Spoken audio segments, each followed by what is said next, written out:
ब्रह्मांडी शक्तियाँ में आपका स्वागत है। आप चैनल पे नए हैं तो लाइक सब्सक्राइब शेयर धन्यवाद। आज भी हम ऐसे समाज में जी रहे हैं जो आज भी पुरुष प्रधान है। आज भी जब लड़की का जन्म होता है तो अधिकतर घरों में मायूसी छा जाती है और मित्रों यह और कुछ नहीं बल्कि हम मनुष्यों की अज्ञानता है। लड़की को पूछ समझते हैं परंतु आपको जानकर हैरानी होगी। लड़की का जन्म हर किसी के घर में नहीं होता बल्कि उसी के घर होता है जो भाग्यशाली होते हैं और अपने अपने पुण्य कर्म अर्जित किए होते हैं। और आज हम आपको यही बताने जा रहे हैं कि भगवान कैसे घरों को लड़की का जन्म देने के लिए चुनते हैं और वह कौन से पुण्य कर्म है जिसकी वजह से कोई भी इंसान बेटी का माँ बाप बनता है।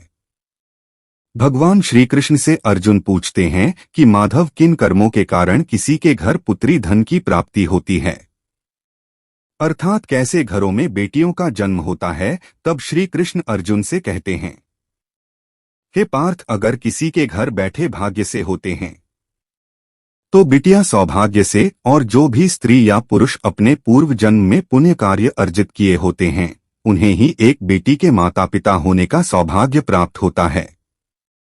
बेटियों को जन्म के लिए उन्हीं घरों को चुना जाता है जो बेटियों का भार सहन कर सके, क्योंकि तीनों लोकों में स्त्री अर्थात बेटियां ही ऐसी होती है जिसका भार हर कोई सहन नहीं कर सकता।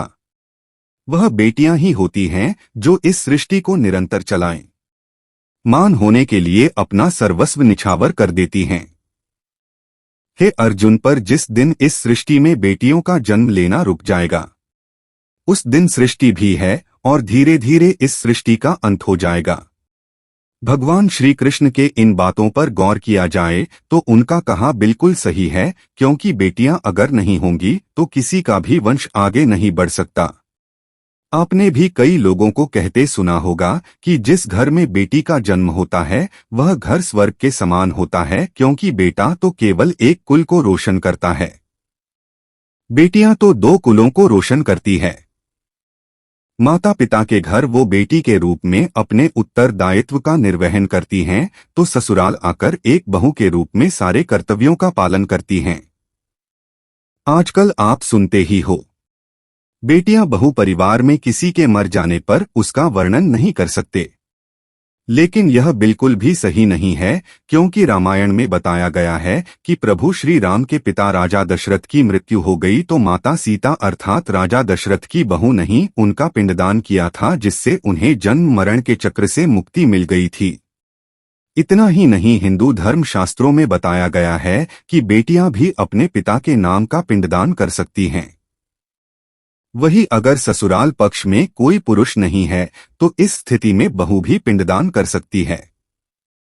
इसलिए वह लोग बहुत किस्मत वाले होते हैं जिनकी घर में बेटी जन्म लेती है। वही वह परवल किस्मत के होते हैं जिनके घर एक से ज्यादा बेटियां होती हैं। शायद यही कारण है कि बेटियों को लक्ष्मी कहा गया है। बहुत से लोगों की सोच यही होती है, बेटी है तो बिना समय गवाएं और इस पर पढ़ाई में पैसे लगाएं, जल्द से जल्द शादी कर दो।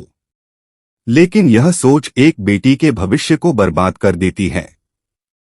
जरा सोचिए, एक बच्ची के मन में कितने सपने होते हैं, उसे कुछ करना है लेकिन यह सपने सिर्फ सपने ही रह जाते हैं। इसलिए अपनी बेटियों को सपने पूरे करने देना चाहिए। उन्हें जीवन में हर वह खुशी दे जो उन्हें मिलनी चाहिए।